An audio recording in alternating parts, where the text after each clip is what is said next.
बिस्मिल्लाहिर्रहमानिर्रहीम, अस्सलाम वालेकुम। आप उसामा गाजी यूट्यूब चैनल देख रहे हैं। न्यूजीलैंड क्रिकेट बोर्ड को न्यूजीलैंड के सियासतदानों को, उनकी हुकूमत को शर्मिंदा करने का, लान तान करने का, नीचा दिखाने का, हकीकत दिखाने का सिलसिला जारी है।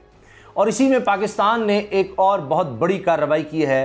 पाकिस्तान का दुश्मन नंबर 1 जिसको कहा जाए तो गलत नहीं होगा, पाकिस्तान में आज सोमवार पीर के रोज़ उसको उड़ा दिया गया, मार दिया गया है। और ये टीटीपी का बहुत अहम कमांडर बताया जाता है। इसकी तफसील भी सामने आ गई है। तो पाकिस्तानी फोर्सेस दिखा रही हैं, अपना लोहा मनवा रही हैं किस तरह से पाकिस्तान में जो बड़े बड़े दहशतगर्द हैं उनका खात्मा किया जा रहा है। इसके बारे में ISPR ने बाकायदा स्टेटमेंट जारी की है। क्या बताया है, कितना बड़ा कमांडर था और कितने लोगों की ये जानें ले चुका था। इसने औरतों को नहीं बख्शा, किसी को नहीं छोड़ा, मासूम लोगों की ये जानें लेता था। इस बारे में हम बात करेंगे, लेकिन पहले मैं आपको बता दूं कि न्यूजीलैंड के हवाले से क्या हो रहा है, क्योंकि बहाना न्यूजीलैंड ने बनाया था सिक्योरिटी का, और हमारी सिक्योरिटी फोर्सेस क्या कुछ कर रही हैं वो दुनिया में सबको नजर आ रहा है।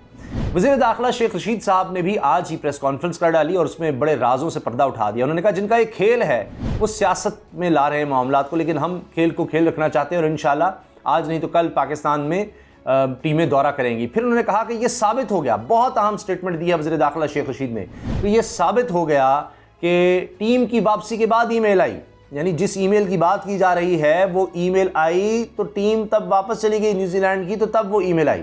आप अंदाज़ा लगाइए कि ये सब कुछ क्या हो रहा है, किस तरह से खेल खेला जा रहा है। और शेख रशीद ने यह भी कहा है कि जी अभी रूस में आप देखें एक शख्स ने 8-10 लोगों को मार दिया फायरिंग करके। तो दुनिया में से वाक़यात होते हैं, लेकिन उनको बहाना बनाकर इस तरह के मामलात नहीं किए जाते कि जनाब एक शेड्यूल दौरा हो और उसको ख़त्म कर दिया जाए, यहाँ आकर ख़त्म कर दिया जाए। शेख रशीद ने एक और बात कही है कि इतनी तो न्यूजीलैंड में फोर्सेस नहीं हैं। ये बड़ा दिलचस्प जुमला है कि इतनी तो न्यूजीलैंड में फोर्सेस नहीं जितनी पाकिस्तान ने उनकी टीम को सिक्योरिटी दी। ये बात बताई जा रही है कि बरतानवी शाही जोड़ा पाकिस्तान आया, जैसी उनको सिक्योरिटी दी गई थी उससे भी बेहतर सिक्योरिटी इनको दी गई थी, तो फिर भी कोई जवाब नहीं। और फिर बताया भी नहीं गया कि जी क्या थ्रेट है, उसके लिए काम किया जाता। और पाकिस्तान की फोर्सेस बता रही थी कि कोई ऐसा थ्रेट नहीं है। बहरहाल उन्होंने कहा कि जी बस समय आया और हम जा रहे हैं, और फिर कह रहे हैं कि हम बताएंगे भी नहीं। लेकिन कुछ ऐलानात भी हुए हैं, क्योंकि बहुत ज़्यादा शर्मिंदगी का सामना है। PCB डट गया है, PCB डट गया है, और PCB ने बड़ा सख्त मौक़िफ़ अपनाने का ऐलान कर दिया है न्यूजीलैंड के ख़िलाफ़। ये चीज़ें प्रेशर बिल्ड कर रही हैं। फिर साबिक कप्तान, मौजूदा प्लेयर्स ये कह रहे हैं, न्यूजीलैंड का अपना कप्तान केन विलियमसन, जो इस दौर में तो नहीं थे, केन विलियमसन दुनिया के बेहतरीन बल्लेबाजों में हैं, उन्होंने शर्मिंदगी का इजहार किया है। उनका जुमला भी मैं आपको सुनाऊंगा। फिर देखिए PCB ने क्या किया है कि कीवी बोर्ड की न्यूट्रल मकाम पर सीरीज़ खेलने की पेशकश मुस्तरद कर दी है। अच्छा, तो अब हुआ ये कि PCB से न्यूजीलैंड क्रिकेट बोर्ड ने राब्ता करके न्यूट्रल मकाम पर सीरीज खेलने की पेशकश कर दी, तहम पाकिस्तान ने इस तजवीज़ को मुस्तरद कर दिया है कि नहीं, न्यूट्रल पर नहीं हमने खेलना।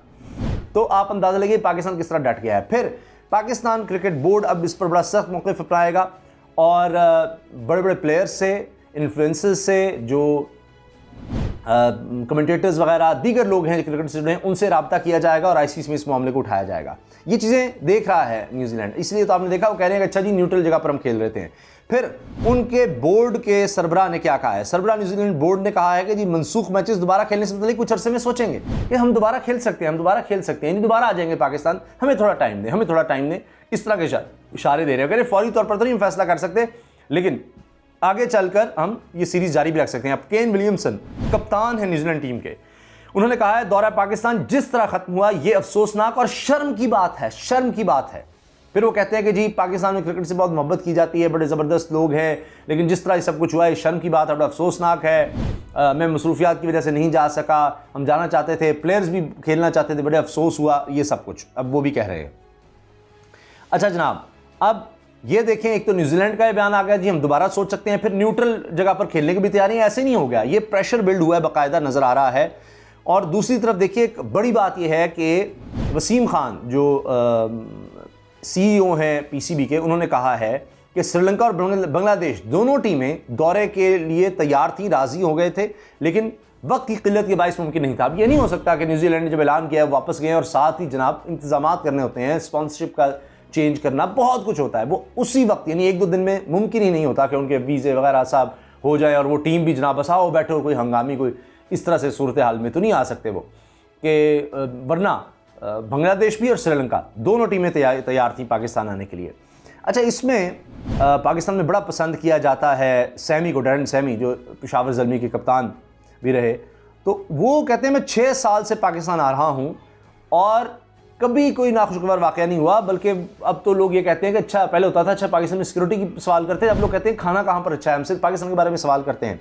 तो उन्होंने कहा है कि ये साबिक कप्तान है वेस्ट इंडीज़ के, उन्होंने कहा है जी न्यूजीलैंड और इंग्लैंड में भी हमले होते हैं, वहाँ कोई शोर नहीं मचाता। यही बात शेख रशीद ने कही है जी, हमारे यहाँ को फुलझड़ी भी चल जाए तो उसको इस तरह उछाला जाता है, इस तरह बताया जाता है कि पता नहीं क्या हो गया है। तो आप देखिए कि ये एक प्रेशर सा बिल्ड होते नज़र आ रहा है। जिस तरह पीसीबी खड़ा है इंतजामात के हवाले से, जिस तरह आवाज़ उठाई जा रही है, तो न्यूजीलैंड कह रही न्यूट्रल वेन्यू पर खेल लें। अब बरतानिया के आप सुन लें, उनके साबिक इंग्लिश कप्तान हैं माइकल वॉन, उन्होंने कहा है कि इंग्लैंड और पाकिस्तान की सीरीज़ मनसूख नहीं होनी चाहिए। तो ये हर तरफ से आवाज़ें उठ रही हैं, हर तरफ ये बात की जा रही है। अब मैं आ जाता हूँ जो बड़ी खबर है कि पाकिस्तान कर क्या रहा है। पाकिस्तान खड़ा है, दुनिया को दिखा रहा है प्रैक्टिकली कि हम अल्हम्दुलिल्लाह किस तरह की सिक्योरिटी देते हैं और किस तरह हम दुश्मन तक पहुँच रहे हैं। अब दुश्मन नंबर 1 जो सफ़ीउल्लाह कहा जा रहा है, कमांडर था, इसको किस तरह उड़ा दिया गया है सोमवार की सुबह। तो ये एक बहुत बड़ी बात है।